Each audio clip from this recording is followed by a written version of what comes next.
São mais de 4.000 instrumentos musicais e não tenho a menor dúvida, é um dos 3 melhores museus da Europa de instrumentos musicais. Se estivesse em França ou Itália, provavelmente as coisas seriam diferentes, mas vai ser um museu muito digno, uma coleção muito importante de instrumentos musicais, pinturas, gravuras, instrumentos musicais, tudo o que seja ligado à música.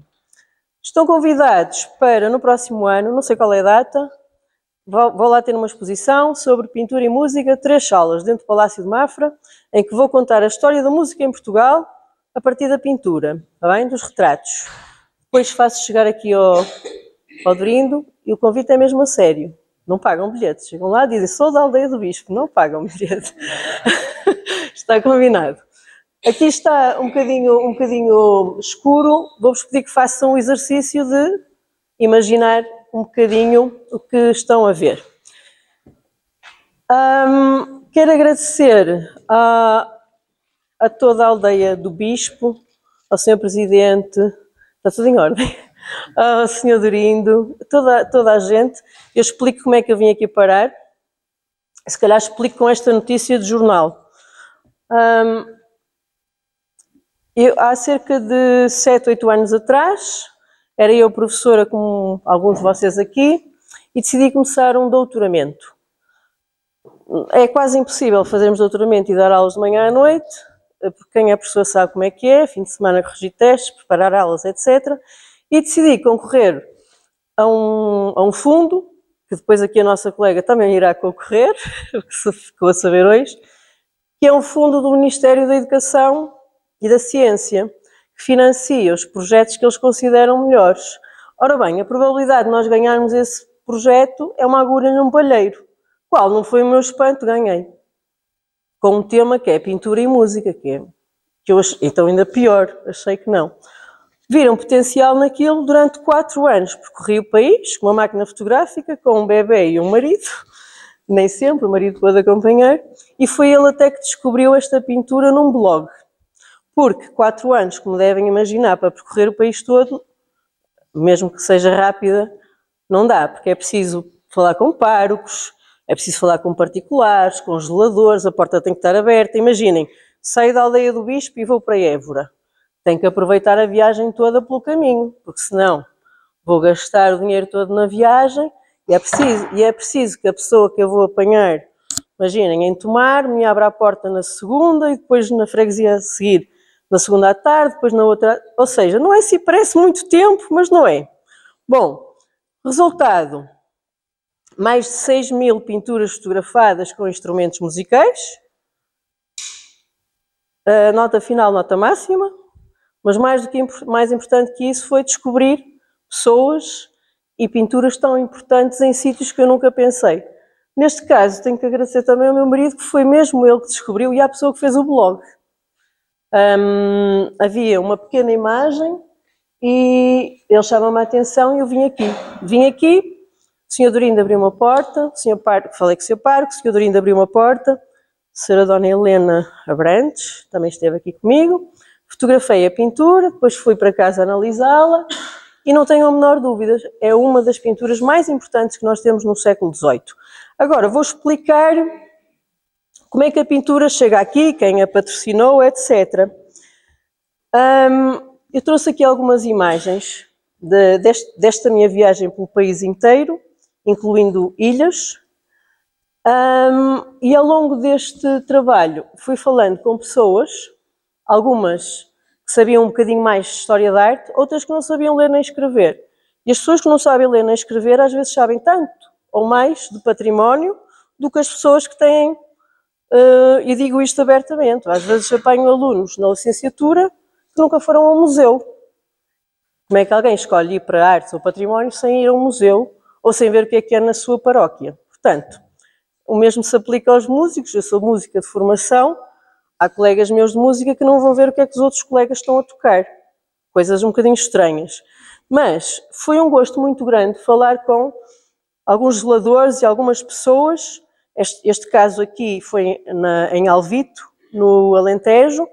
Uma senhora que há mais de 40 anos zelava por aquele espaço e ela falava da igreja como se estivesse a dar uma aula numa universidade e ela não sabia escrever o nome dela. Portanto, isto não tem nada a ver com saber ou não saber, ir ou não ir à universidade. Tem a ver com proteger o património. E o proteger o património, quando nós, historiadores de arte, vamos fotografar, eu percebo que às vezes os zeladores fiquem um bocado preocupados. Já leva a fotografia, vai ser mais fácil depois se aparecer um larápio. É ao contrário. Quando nós tiramos fotografia, estamos a impedir que o larápio venha roubar. Ou quando vem roubar, entramos logo em contacto com a polícia judiciária e será mais difícil para eles. Porque não tenham dúvidas, os roubos são feitos por encomenda nas igrejas e não só. E o ter fotografia, eu não estou a dizer que devem abrir a porta a toda a gente, não é isso. Mas quem vem por bem, quem vem estudar, traz um papel. Estudante na universidade tal, não aparece assim do dia para a noite. Pode acontecer um estudante, por exemplo, ir ao fundão e no caminho até viu uma igreja que nem sabia que existia. Mas o papelinho que ia levar ao fundão apresenta-o.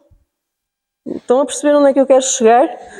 E estes sítios no Alentejo são sítios onde nós andamos quilómetros e quilómetros e quilómetros sem viva alma. E de repente vem a senhora abrir-nos a porta e eu percebo que a pessoa às vezes tem um bocado de receio. Portanto, se por acaso acontecer, ninguém vem assim do dia para a noite. O contacto é feito com o pároco, explica-se o que é que vem fazer. O pároco diz, olha, no dia tal eu não posso, mas vou falar ao senhor Doringo, vou falar ao senhor Micael ou à dona Aurora para abrir a porta. E o padre tem conhecimento, o padre da diocese tem conhecimento daquilo que se passa. Está bem? Pronto. Naturalmente que também fui falando com pessoas que constroem instrumentos musicais. Este foi um caso de uma pessoa que comprou uma propriedade no Alentejo e que dentro da propriedade havia um convento. E quando eu mostro esta imagem aos meus alunos, eles dizem assim, professora, mas porquê que o proprietário não restaura o convento? Porque ele não tem 2 milhões para restaurar o convento. Ou seja, é preciso concorrer a fundos, porque às vezes as pessoas que têm as coisas na sua posse também são um pouco acusadas de não fazerem nada. Porque restaurar um convento não é a mesma coisa que restaurar a cômoda lá de casa, não é? É preciso fundos. E o senhor ter comprado a propriedade e ter tido dinheiro para a propriedade não quer dizer que agora tenha dinheiro para restaurar tudo o resto. Mas trouxe-vos esta fotografia de propósito por uma coisa. Eu sei que está um bocadinho escura, mas no altar, se vocês virem, arrancaram de lá o azulejo. Já estava na Alemanha. Este senhor tem a bondade de, no dia 15 de agosto, abrir a procissão. Isto em Alcáçovas, no Alentejo. Vai a procissão, a banda filarmónica, a romagem. E alguém, por acaso era alemão, achou muito bonito o altar, pagou a uma dada comunidade que vivia ali, deu-lhes umas patecas, umas moedas, umas notas, e quando o senhor foi a ver, e por como é que ele chegou à Alemanha? Polícia Judiciária, fotografias, aparece à venda na Alemanha, fácil logo de detectar, está bem? Portanto, o ter fotografia é bom. Tentem ser sempre fotografias, sobretudo quem zela pelo património, fotografia de tudo. Um dia pode ser necessário. Nem tudo é tragédia, aliás, a maioria das coisas é ao contrário, está muito bem zelado, a população interessa-se bastante, os párocos, as câmaras, etc. O que é que falta? Falta dar a conhecer. Como?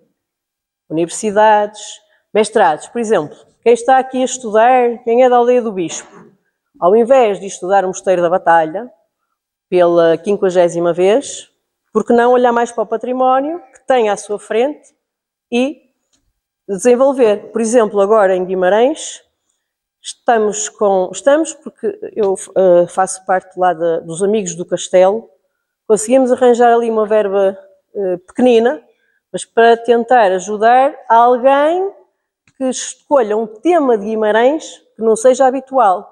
Não é o Castelo de Guimarães, já está estudado. Não é o Passos Duques, já está estudado. Mas que encontre ali, por exemplo, capelas abandonadas de Guimarães. Então, conseguimos ali uma verba pequenina, não chega nem a 2.000 euros, mas que já é um incentivo para um jovem poder comprar uma máquina fotográfica, ir fazer um congresso à Espanha, falar daquele património, etc. Outros casos positivos. Aqui em Mesão Frio, é uma igreja muito, muito bonita, que o seu interior estava todo cheio de umidade. E o pároco, conhecia o senhor padre José Sousa, estava preocupado, não sabia o que é que havia de fazer. Então eu disse-lhe, senhor José, e se propuséssemos isto a património nacional? E ele, como é que isso se faz? Não se preocupe, vamos arranjar aqui uma equipa para ver como é que se faz. Um começa a descrever a igreja, outro tem um amigo não sei aonde na Direção de Cultura do Norte, cada um deu o seu contributo de forma gratuita, está classificada, as obras vão começar, conseguiu-se 500.000 euros. Está bem? É uma igreja muito grande, isto não foi de um dia para o outro, isto demorou mais de 2 anos. Primeira vez que fizemos a candidatura para Património Nacional, a pessoa nem queria ler aquilo, só que insistiu-se. Porquê? Porque o padre também não levou com o não, mas disse não, nem pensar. Não, vai ser sim, há de ser sim. E o sim veio. O que é que significa? Depois também tivemos que explicar isto à população. Tornar a igreja património nacional não é dá-lo ao Estado, não é isso. Quer dizer que não se pode mexer na igreja sem haver um estudo. Por exemplo, vamos imaginar, a vossa igreja está fantástica, mas vamos supor que ali estava tudo descascado. Se for património nacional, nós com a nossa boa vontade não podemos chegar ali e pintar. Temos que ligar à Direção de Cultura do Norte, ou temos que ligar ao Ministério da Cultura e dizer, olha, nós precisávamos que o púlpito fosse mexido. Demora 1 mês, 2 meses, 3 meses, mas vem. E há de vir cá alguém dizer como é que pode ser restaurado. Percebem? O está classificado é bom. Depois, o que é que eu vos queria dizer mais? Esta é a igreja de Mesão Frio, totalmente forrada, já está a ser estudada. E queria-vos dizer mais outra coisa, que é, nós que estudamos a pintura, eu não sei o que é que imaginam, mas se calhar imaginam, nós sentados numa secretária, num pedestal, com um chazinho de tília, noite e dia à luz da candeia, a escrever sobre a pintura. É um bocado assim, mas não é totalmente assim. Nós também temos um objetivo prático de explicar às pessoas porque é que aquilo é importante. E no caso da pintura com música, que é aquilo que me interessa, porque não sei quem chegou depois, eu sou música de formação, a história da arte vem depois. O que é que estou a fazer agora com o luthier? O luthier é um construtor de instrumentos musicais das Caldas da Rainha. Estamos a construir instrumentos verdadeiros. E vou-vos mostrar aqui um instrumento verdadeiro que já construímos, que já nos levou a apresentar no Brasil, Espanha, França também. Próximo mês de maio, como estava aqui a dizer, vou a Paris falar sobre a arte portuguesa e já vou mostrar também, não só as pinturas da Aldeia do Bispo, mas um instrumento verdadeiro, ou seja, uma viola da gamba. Aqui, eu sei que está um bocadinho escuro, mas estão a ver aqui, há um instrumento qualquer friccionado. Esse instrumento, esta pintura está nos Açores, são 19 instrumentistas, e é uma pintura pintada em 1604, que estava assim. Em 1973 estava assim. E houve uma conservadora, restauradora, que olhou para a pintura e achou aquilo um bocado estranho. Para além de ser uma pintura um bocadinho envelhecida e rota, o avô dela tinha sido músico. Quem é de música, de certeza que teve um livro chamado Augusto Machado. A neta do Augusto Machado, a conservadora restauradora, viu a pintura assim neste estado, começou a ver o que estava por baixo, e por baixo estava uma pintura magnífica, que é património, tesouro nacional, que é esta, e nós construímos uma viola da gamba verdadeira, que toca, e que neste momento, o mundo é uma ervilha, neste momento está na Universidade de Lyon, para ser gravada em disco, está bem? Por um grupo chamado Capella Santa Crucis, que tem um professor na Universidade de Coimbra, mas depois os outros músicos estão na Universidade de Lyon. Isto é um instrumento verdadeiro, construído a partir da pintura. Demorou quase 2 anos a fazer-se, porque o luthier das Caldas, o Orlando Trindade, tem outros trabalhos e já está a ser gravada em disco. Procurou-se as madeiras da época, as cordas são de tripa, os cravelhamos e os remates são também à época. E depois o que temos feito é divulgar o máximo possível da arte portuguesa e destes trabalhos pelas universidades todas possíveis e imaginárias. E no próximo mês será apresentado também em França. Sobre a Aldeia do Bispo, trouxe aqui alguns documentos importantes que depois vou partilhar por e-mail. Dá para ficar em PDF, dá para imprimir, dá para consultar. Documentos antigos sobre a Aldeia do Bispo. O que é que nós temos? Temos uma série de documentos. E onde é que eu posso encontrar estes documentos? Em vários sítios. Mas um dos sítios principais fica em Lisboa, na Torre do Tombo. São milhões de documentos. Nem todos os documentos foram ainda lidos e estudados. Com certeza que há mais documentos sobre a Aldeia do Bispo, mas isto não é trabalho de uma pessoa, nem duas, nem de uma geração. São trabalhos de geração, de várias gerações. E assim que houver alguém aqui da Aldeia do Bispo ou da Guarda que comece a pegar a sério no património da Aldeia do Bispo, daqui a 50 anos temos aqui isto tudo estudado, está bem? Portanto, na Torre do Tombo há vários documentos. E o documento mais antigo que eu encontrei é de 1617. O que é que isto quer dizer? Que a igreja que nós temos aqui hoje foi renovada em 1748, mas em 1617 e até antes já a tínhamos aqui. Aliás, até se diz, eu já vos vou mostrar os documentos, em 1617, onde é que se enterravam as pessoas. Está bem? Agora, a Torre do Tombo. Houve aqui uma pessoa que encontrei de manhã, é um sítio também onde eu posso saber os meus antepassados. Se eu quiser saber quem foi o avô, do avô, do avô, do avô, vou lá, mas não é de um dia para o outro.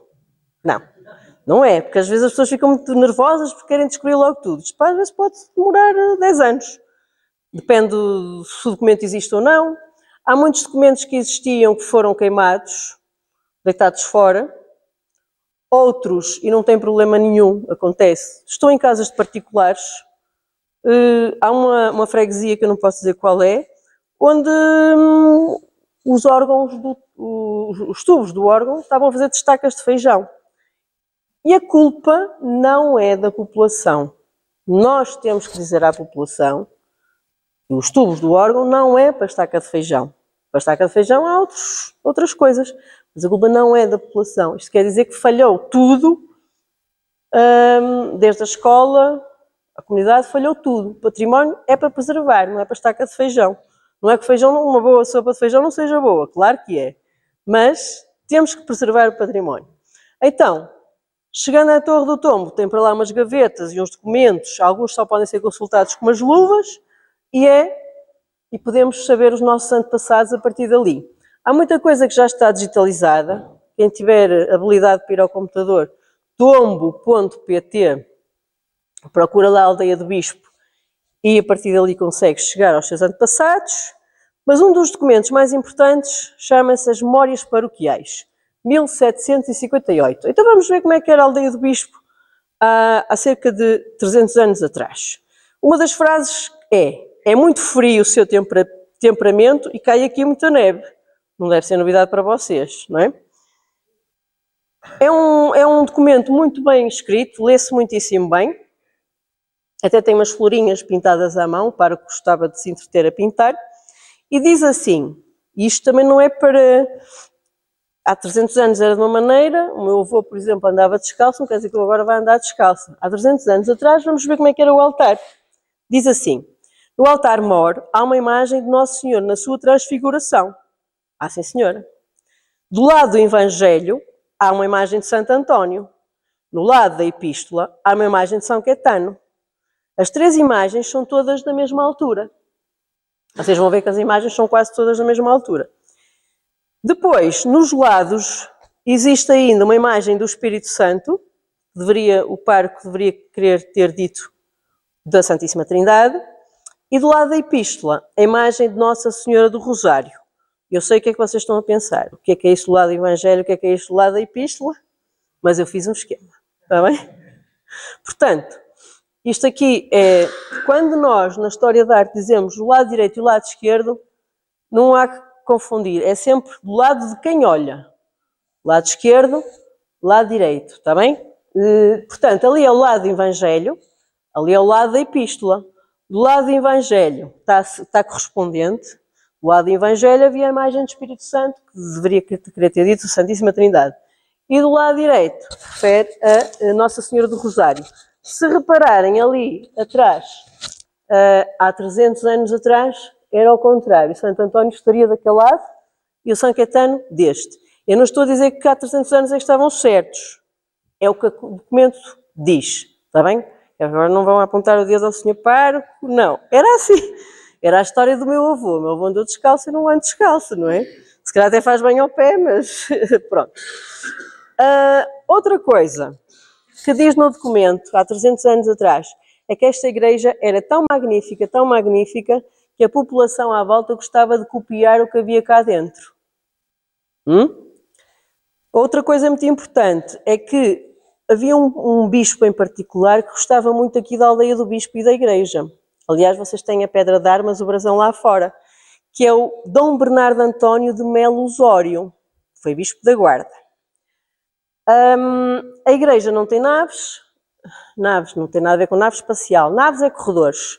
Quando vocês vão, por exemplo, a Santiago de Compostela, igrejas muito grandes, por exemplo, a Sé do Porto, tem 3 corredores, o mais largo, que é a nave central, e depois as naves laterais. Em alguns casos até há 5 naves, está bem? Bom, se vocês olharem para a fachada, há ali 2 elementos que chamam logo a atenção. Uma data, 1748, e em cima um brasão de armas, que nos diz quem é que financiou as obras. A dada altura, o nome mais repetido aqui em Aldeia do Bispo era Bernardo. Bernardo Pires, Bernardo Almeida, Bernardo Matos, havia muitos Bernardos por causa deste senhor, este Dom Bernardo, que estava muito ligado à música. Se repararem também, eu já vou voltar a 1748, se repararem também, há ali uns baldaquinos, os baldaquinos é os chapeuzinhos, que parece que vêm de outro lugar, e é bem provável. Não se esqueçam aquilo que eu vos disse. O documento mais antigo que eu encontrei, e de certeza que ainda há mais antigos, que foram desaparecendo ou que não sobreviveram à voragem do tempo, ou que se estragaram, isto dá a ideia que foi encaixado depois, no tempo do Dom Bernardo, 1748. Ou seja, a igreja que havia antes era mais simples, provavelmente até mais pequena, mas foi no tempo do Dom Bernardo, o tal 1748, em que houve aqui uma injeção de dinheiro para compor ainda mais a igreja. Está bem? Atrás do retábulo-mor há umas pinturas, que depois, se houver oportunidade, ou se houver oportunidade noutras vezes de irem espreitar. O que é que estas pinturas significam também? Aproveitamento de tábuas que já existiam. Eu não sei se às vezes veem nos jornais aquelas notícias sensacionalistas. Picasso fez uma obra magnífica, mas por baixo da obra há a cara de uma mulher. Aproveitava-se muitas vezes. Agora, se calhar é fácil, a gente vai ali a uma loja de chinês e compra uma tela barata. Mas nesta altura não era assim, não é? Aproveitava-se a pintura, pintava-se por cima, o pintor arrependia-se porque, entretanto, zangava-se com o patrão e pintava outra coisa, etc, etc. Lembrem-se sempre daquele escândalo do Miguel Ângelo na Capela Sistina, que fez aquelas vergonhas todas e depois o Papa mandou pintar as vergonhas porque ele decidiu pintar, enfim, as pessoas em trajes menores, a santidade, não é? E isso acontecia muitas vezes, aproveitamento de tábuas. E agora existe uma máquina em Portugal, há mais de 10 anos, que é uma máquina que está em Évora, no Laboratório Hércules, em que dá para ver por baixo da pintura, o que é que existe. Então, acontecem coisas surpreendentes. Por exemplo, às vezes debaixo da pintura está escrito azul. E sabem o que é que isso quer dizer? O patrão, como estava o senhor a dizer, às vezes encomenda 14 ou 15 pinturas e quer aquilo em 2 meses. E às vezes nas oficinas nós temos mais de 100 pessoas a trabalhar. O que prepara a madeira, o que faz os desenhos, o que pinta a figura principal, os que pintam os músicos, porque aquilo tem que ser entregue rapidamente. Sobre a aldeia do Bispo, para além da igreja, temos também em 1758 a ermida de São Sebastião, que era dos fregueses e não tinha romagem, a ermida de São Domingos, não é? Que agora está lá em cima, estive hoje de manhã a fotografá-la, e há 6 anos, quando vim cá, ainda consegui tirar uma imagem, uma fotografia com uma data. Se não tiverem essa fotografia com a data, eu também envio. Hoje já não consegui ver, não sei se era por tempo está mais fosco, já não consegui tirar. Esta de São Domingos, li um parágrafo muito engraçado, que diz assim: não tem romagem, mas algumas vezes os devotos a quem o santo livra, trazem oferta de bolos e depois dão esses bolos aos rapazes. Portanto, era uma ermida vivida. E depois a ermida de Santa Cruz, que lá embaixo também é dos fregueses, fica no cimo do vale de Almozendinha, e que tinha romagem, procissão, missa e sermão. Isto em 1758. Depois, pus-me a ler documentos sobre o que é que a terra dá. O que é que as pessoas se cultivam aqui, o que é que se cultivava aqui há 300 anos. E eles referem sempre, quando eu digo eles, digo os párocos que aqui passaram, que havia muito centeio, muita castanha e muita bolota. Que atualmente, em 1758, não havia nem vinho nem azeite, mas o pároco escreve que havia pesos de lagar pelo povo, pressupondo-se que noutras épocas se cultivava aqui muito vinho. Portanto, cultivava-se muito vinho, mas ou era pouco, ou centeio, castanha e bolota dava mais. É normal ir mudando. Depois, refere que havia muita peónia. Escrevem mesmo assim, peónia, que deve ser a chamada rosa albardeira, que é uma flor assim muito aberta e muito colorida. Depois falam da Lomba da Velha, da Ribeira de Noemi, que eu vi que está lá embaixo, Noemi. Diga? A peónia é uma flor, é uma pequena flor, que havia muito, que é uma espécie daqui, muito típica daqui, em 1758. É.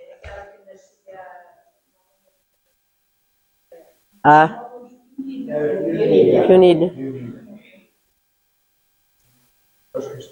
Sim. Depois, quantas pessoas é que habitavam aqui? Cerca de 221, mas a esmagadora maioria eram mulheres. E eu a seguir vou-vos mostrar com quem casavam as senhoras aqui da aldeia do Bispo. De onde é que vinham os homens? Já vos vou mostrar também.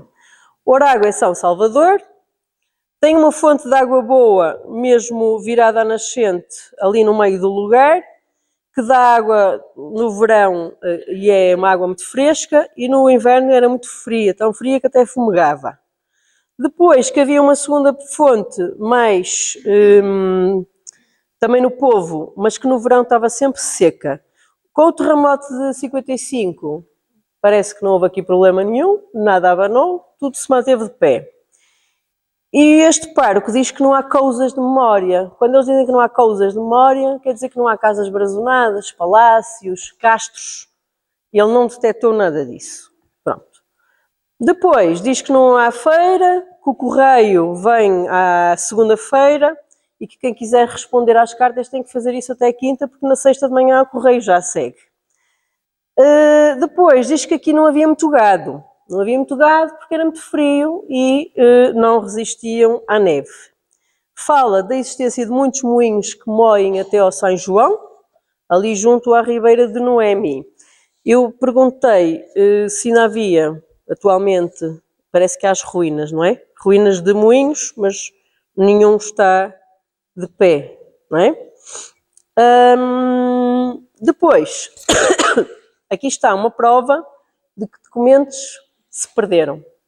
perderam, podem estar noutra freguesia, podem ter ficado muito degradados e é normal, quando está muito degradado deita-se fora.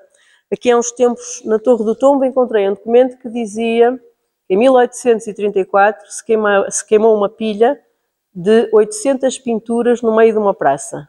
Pinturas que estavam velhas. Antigamente o que é velho deitava-se fora. 800 quilos das igrejas e conventos todos ali de Lisboa, conseguem imaginar? Portanto, não me admira nada que alguns documentos estão podres, não havia de conservação e restauro como há hoje, deitava-se fora. Porque reparem, o primeiro casamento que aqui aparece registado é de 1856. Ora bem, se em 1617 já nasciam pessoas, é impossível, durante 200 anos ninguém se casou, portanto os documentos perderam-se. É um Alexandre de Matos e uma Maria Joaquina. Diz que ela residia nas Quintas da Almezendinha. Que nomes é que as pessoas tinham aqui na aldeia do Bispo? Ora bem, de 1617 até 1911, as senhoras eram quase todas Marias. Maria qualquer coisa. Maria Joaquina, Maria Teresa, Josefa Maria, Maria Reta, Maria das Neves, Maria da Ascensão, Maria da Graça, Maria da Piedade, e depois há ali umas Anas Catarinas, uma Catarina, e há um caso muito engraçado, há uma Feliciana que depois pede para mudar o nome para Rosa, mas não diz porquê. Quanto aos senhores, havia muitos Bernardos. Lembram-se do nome da pessoa? Dom Bernardo de Melo Osório. Não sei se é por homenagem, provavelmente. Homenagem a uma pessoa, a um mecenas aqui de Aldeia do Bispo, mas havia muitos Bernardos. E depois havia os nomes típicos ligados às Sagradas Escrituras. O João, o Manel, o Pedro, o Sebastião, Fernando, Joaquim, António. Não quer dizer que não hajam outros nomes. Estes são os nomes mais repetidos. Depois, aqui está pequenininho, mas com quem é que se casavam as pessoas da Aldeia do Bispo? Lembram-se que a maioria eram mulheres. Portanto, havia poucos homens e muitas mulheres. A maioria das pessoas da Aldeia do Bispo casam-se com pessoas da Aldeia do Bispo. Mas depois, vem muita gente que vem para aqui casar. Portanto, eles ficam a viver aqui. Quinta da Bidarra, Celurico da Beira, Penha Feia, Serra de Bornes, Sé da Guarda, Monsanto, assim, sítios mais longe, talvez Fundão, Pinhel, Belmonte, Caria. O senhor padre, a dada altura, os padres, a dada altura, escrevem Remelha, mas deve ser Ramela, mas aparece escrito Remelha, Caria, Aldeia Nova da Teixeira. Havia uma senhora que casou, que era da servente na casa da Quinta do Cunqueiro, Quinta Cunqueiro, na Guarda, Lugar da Faia, a Vila de Monsanto, enfim. Havia muita gente de fora, mas não, por exemplo, não detetei ninguém que se tenha casado com alguém de Faro. Ou seja, é tudo assim mais ou menos próximo. Porque, por exemplo, se formos a ver as mesmas datas no Porto, de vez em quando aparece lá um francês e um inglês. Porque não se esqueçam que vinham muitos ingleses viver para o Porto. Aqui não encontrei assim gente de muito longe. Isto não é para se assustarem, isto é outros tempos. Com que idade é que se falecia? Comparativamente a outros sítios, aqui as pessoas até duravam bastante. Faleciam-se ali à volta de 80, 81, 82, o que é bastante bom, em 1758. 1800, ter esta idade quer dizer que havia saúde, saudinha aqui. Entre os 75 e 81 são as idades mais repetidas. Claro, depois havia também pessoas, não é, recém-nascidos. 16 meses, 2 dias e há até uma pessoa que morre com 4 horas. Quanto às profissões, estive a analisar e fala-se muito de jornaleiros, proprietários, negociantes. Não dizem nunca negociante do quê? Dizem negociante. Pedreiro, referem às vezes cantoneiros, um deles era natural de Gouveia, Espinhel, sapateiro e tecelão. Quando começo a olhar para as profissões dos homens, e vocês perguntam, mas onde é que estão estas profissões? É nos casamentos. Joaquim do Fundão, tecelão, casou-se com Maria da Piedade, do lugar da Aldeia do Bispo. As mulheres, curiosamente, eu estava à espera de que me aparecessem costureiras. mas não apareceu. Mas também os documentos não estão todos, faltam muitos documentos. As mulheres são sempre referidas: governante de sua casa, fia na sua roca, o fiar na roca, ou jornaleiras. Também estava à espera que me aparecessem proprietárias, mas também não aparece. Estas são as duas profissões. Comparativamente a 1758, recuamos um bocadinho. Porquê? Porque os párocos referem profissão, governante de sua casa. Acho que temos que pôr os olhinhos aqui para trás. Governante de sua casa é uma profissão, é referida como profissão. Em relação à aldeia do bispo, de tudo aquilo que eu vos vou mostrar, e o que a experiência também me tem dito, é que quanto mais lemos, menos sabemos. Quanto mais estudamos, mais sabemos que o conhecimento é tão grande, tão grande, tão grande, que nos sentimos cada vez mais pequenino. Havia um filósofo ateniense muito importante, que era muito sábio, que escreveu, ele nunca escreveu nada, o Platão é que escreveu, era o Sócrates, que dizia: só sei que nada sei. Provavelmente era o homem mais sábio em Atenas naquela altura. Eu não tenho resposta para porque é que se chama Aldeia do Bispo. Eu li muita coisa que li é lenda, é tradição, nós não temos os documentos todos e também não é uma, nem duas, nem três pessoas que vão resolver isto. Isto tem que começar-se a fazer teses e artigos sobre a Aldeia do Bispo e depois vai-se puxando o fim do novelo até se conseguir. Se nós olharmos para o documento mais antigo, e de certeza que não é o mais antigo, mas o documento mais antigo que nos chegou assim mesmo, que sabemos que é esta Aldeia do Bispo, depois há aquela confusão. A Aldeia do Bispo de Sabugal, a Aldeia do Bispo de Penamacor, porque às vezes só diz a Aldeia do Bispo, e nós ficamos sem saber que a Aldeia do Bispo é. Quando se fala da Aldeia do Bispo, e olhando para os documentos, não decorem isto, porque isto daqui a 10 anos pode ser tudo mentira. E este slide que estou a mostrar pode estar relacionado com Dom Francisco de Castro. Eu li que podia estar ligado a um bispo da cidade de Rodrigo que vinha cá passar férias no século XIV. Não tenho a certeza para isto. Sei que o documento mais antigo é de 1617, documento mais antigo para já, e era bispo da Guarda, Dom Francisco de Castro. Será este o bispo da Aldeia do Bispo? Mas pode não ser. E já agora fiquem a saber que... Diga. Pode.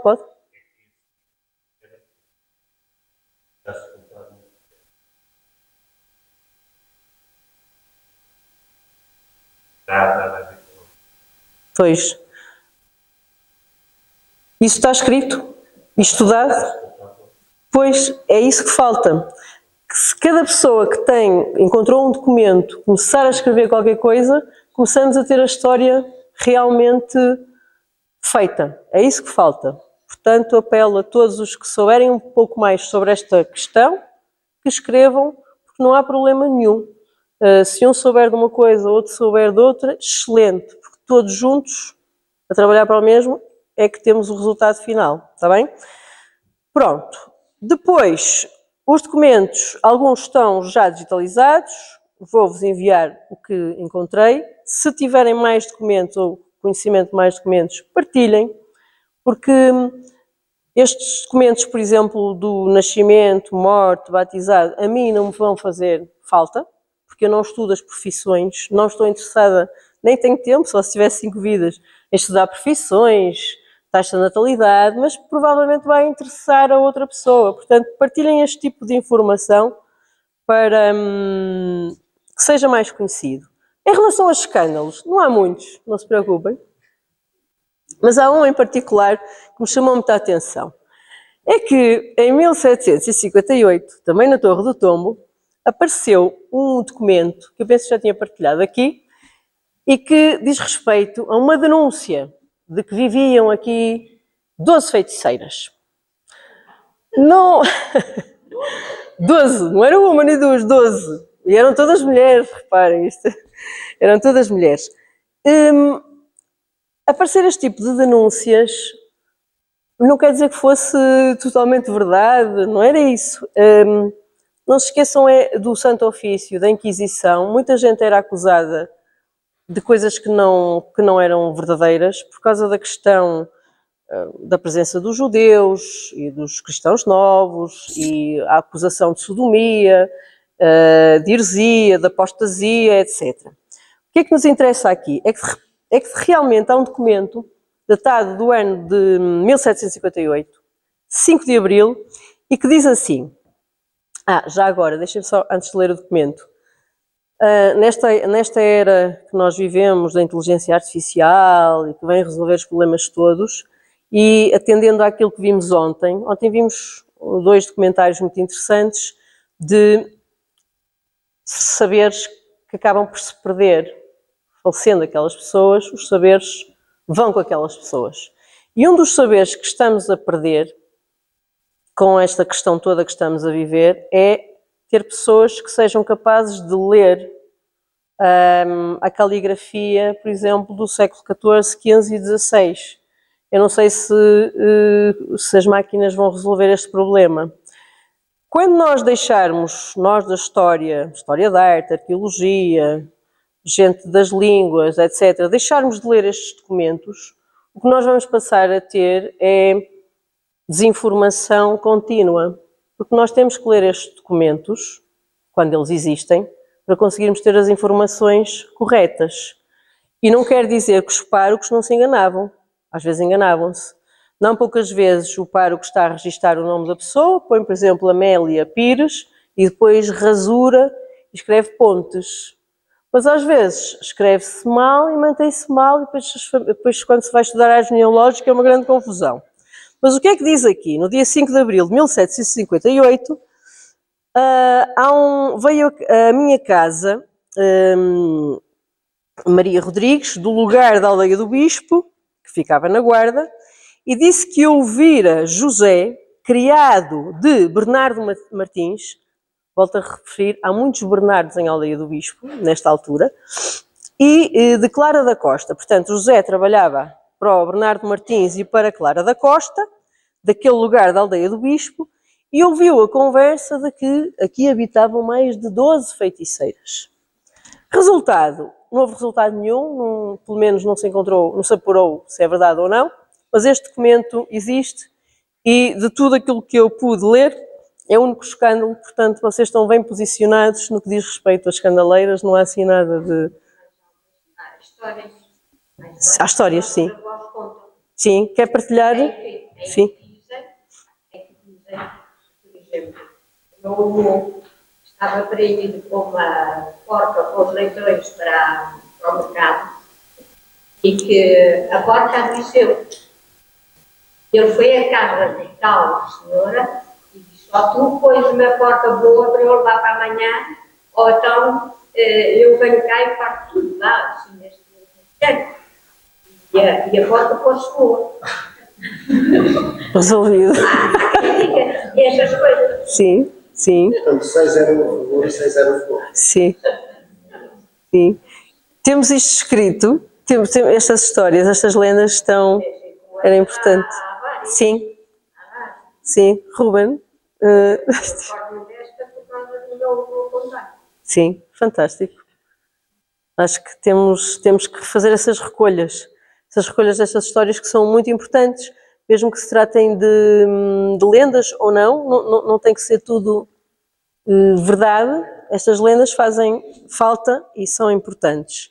Bom, depois disse-vos que um dos documentos mais antigos é este registro, está um bocadinho escuro, mas eu traduzi-o aqui.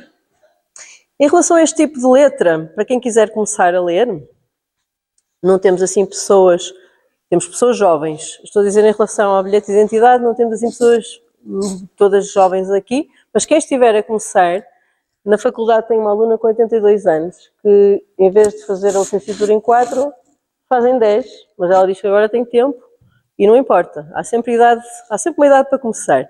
Em relação a este tipo de letra, para quem achar que não consigo, é difícil, é como a bordado da castanha, talvez. Quer dizer, não sei fazer bordado da castanha, só sei fazer ponto cruz e arraiolos, e faço bem arraiolos. Mas este tipo de letra é difícil no início, mas passado meia hora nós já estamos a ler. Isto já vai, porque nós já começamos a ver a perninha do L, o J e já começa a encaixar. Ao fim de 10.000 horas já somos especialistas nisso. O difícil é começar. Mas o primeiro documento, ou um dos primeiros, diz assim: no dia 16 de novembro, nasce aqui, morre aqui Dona Isabel Dias, que jaz na igreja. Ou seja, 1617, muito anterior a 1748, a data que ali está fora. Há umas letras de uns párocos mais difíceis, outras letras mais fáceis, mas depois ainda temos que lidar com o problema. Estão a ver o que é que está ali escrito? Páginas manchadas. Ou seja, há um determinado tipo de tinta que depois passa para trás, é uma grande complicação. Mas com paciência é possível ler a maioria.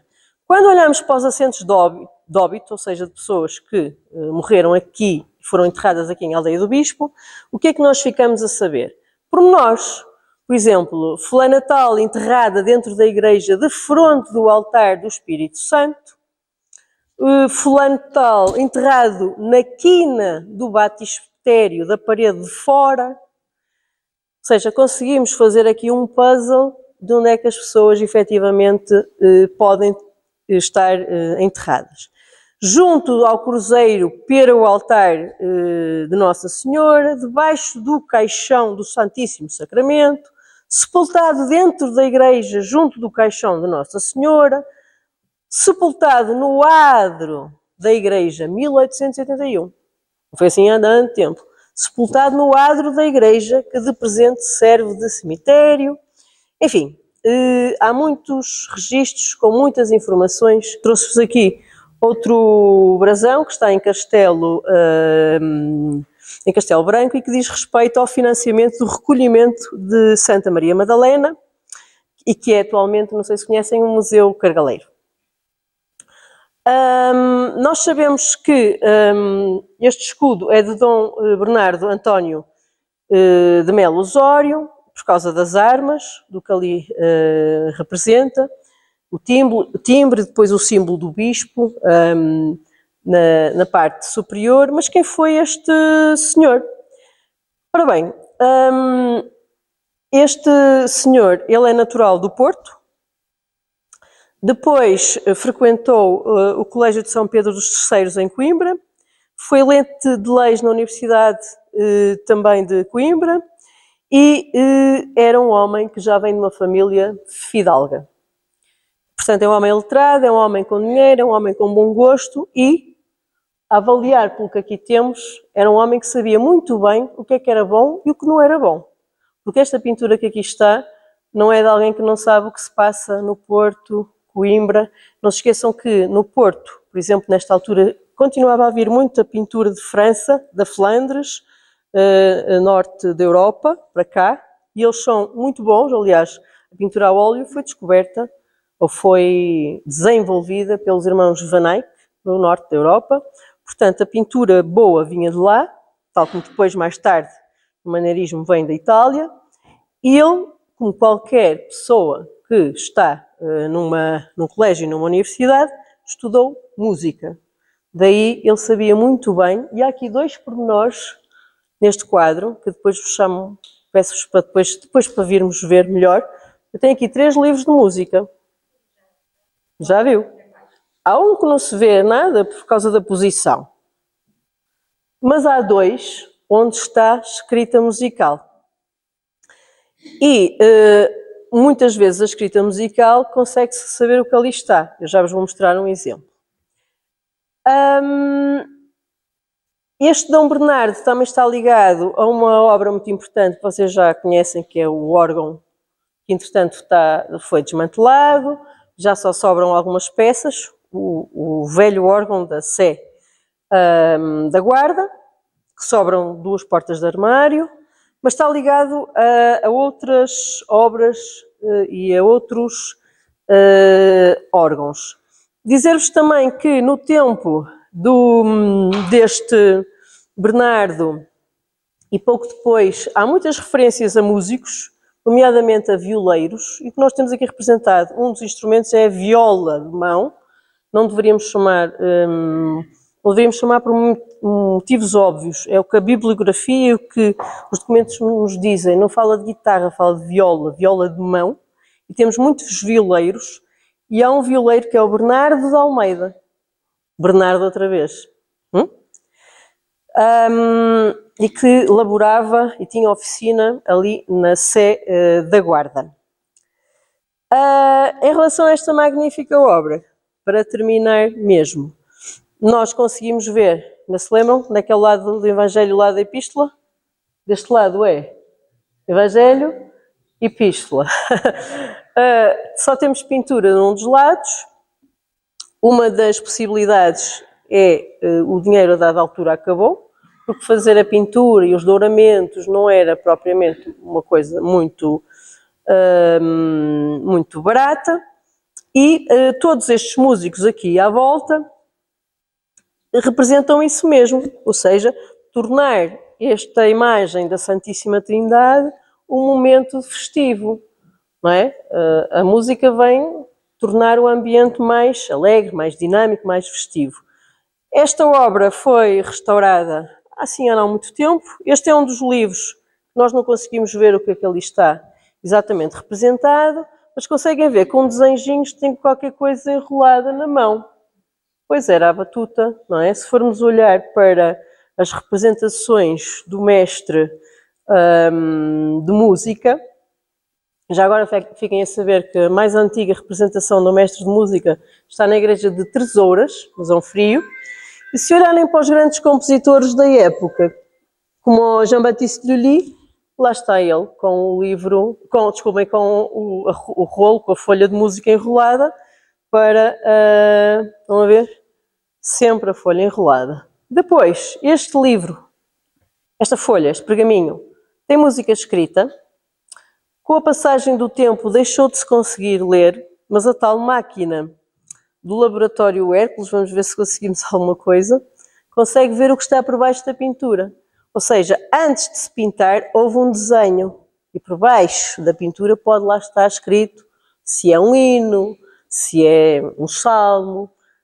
É só foi exatamente o que aconteceu com este retrato que está em Vila Viçosa, que é o Rebelinho, que era um músico de Dom João IV. Aqui conseguimos estudar não só a pauta musical, como identificar o salmo, como transcrever para notação moderna e já foi gravado em disco. E mais, ter a certeza de quem é que está ali representado. Ou seja, isto agora já sou eu a imaginar, se por acaso descobríssemos o que ali estava, até podíamos saber de que compositor se trataria ou quem poderia estar ali representado. Enfim, são informações que a pintura pode dar. Depois também temos uma viola de mão. Já agora, não sei se há aqui alguém que toque guitarra, mas a representação mais antiga que temos em Portugal de uma viola de mão é de cerca de 1540, está numa coleção privada no Porto, e eu e o luthier das Caldas da Rainha vamos construir este instrumento, que depois vai ficar exposto na Casa da Música no próximo ano, mais ou menos entre julho e setembro. Está bem? Ainda não decidimos se vamos deixar a população tocar, se calhar não, temos que ter alguma cautela, mas pelo menos vão poder ouvir como é que soa. Depois, quando vierem aqui mais próximo, para quem ainda não conseguiu ver bem, temos também um outro livro que há uma das pessoas a segurar e depois o outro está a tanger a harpa, mas também não é possível ver com clareza do que é que se trata. Depois, há um outro instrumento que é um antecessor do fagote, que é este aerofone, que depois tem um tudel, que é este tubinho, não é? E que é um instrumento que não aparece assim tantas vezes na pintura portuguesa, mas temos, inclusivamente em Portugal, no Museu Nacional da Música, um exemplar verdadeiro do século XVII. Depois temos aquilo que nós chamamos de violino, mas que não deveríamos chamar violino, aqui em Portugal nós chamamos rabeca. É quase ao início do século XX, é rabeca. E rabeca não tem nada a ver com o violino popular, ou melhor, pode ter que ver, mas mesmo o violino feito pelo luthier é Rebeca que se chama em Portugal. Depois, já não me lembrava que tinha colocado aqui, esta é a ermida de São Domingos, e aqui era a data. Está um bocadinho escura, aquela mão é da senhora Helena Abrantes, que na altura me acompanhou lá acima, e está lá uma data, que não é a data da feitura da ermida, porque a ermida é referida em 1758, e a data que nós vemos ali é 1871, ou seja, em 1871 houve lá qualquer coisa, pode ter sido um altar novo, pode ter sido alguém que mandou fazer uma imagem nova, etc. Está bem? E termino. Eu tinha aqui um jogo para fazer, mas não vamos fazer. Termino fazendo uma breve sinopse. Então, esta igreja tem um património riquíssimo, é importante fotografá-lo, guardar as imagens, não vai acontecer nada, mas é importante que as tenhamos connosco. Esta pintura que aqui está é uma das pinturas mais importantes que nós temos no século XVIII em Portugal, é importante preservá-la. Preservar também tem que ver, deixar as pessoas estudarem para trabalhos dignos, artigos, encontros, teses, coisas dignas. Não quer dizer que tudo se resuma a isto, não, performance, etc. Tudo que venha valorizar ainda mais a obra. Protegê-la sempre, com aquelas coisas básicas que nós sabemos, nada de panos molhados, aquelas coisas todas, protegê-la. Depois, a fachada da igreja com a data e o brasão diz-nos quem foi uma das pessoas que mais se preocupou aqui em 1758 por tornar este espaço ainda mais belo, provavelmente maior e ainda mais digno.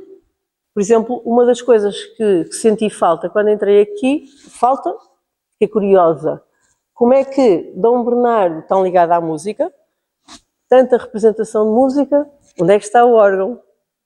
Pode ter acontecido, o dinheiro por isso simplesmente não chegou para tudo, porque os órgãos não eram propriamente...